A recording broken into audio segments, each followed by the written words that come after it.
soos hulle ywerig is om vir ons te vertel.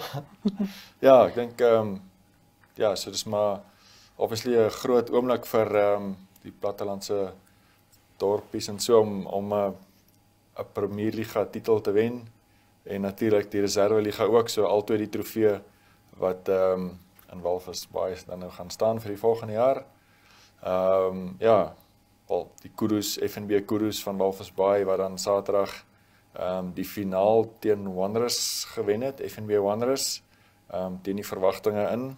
So FNB Wanderers wat laas jaar gewen het en ook hierdie seisoen onoorwonne was, al hulle wedstryde met redelike tellings gewen het.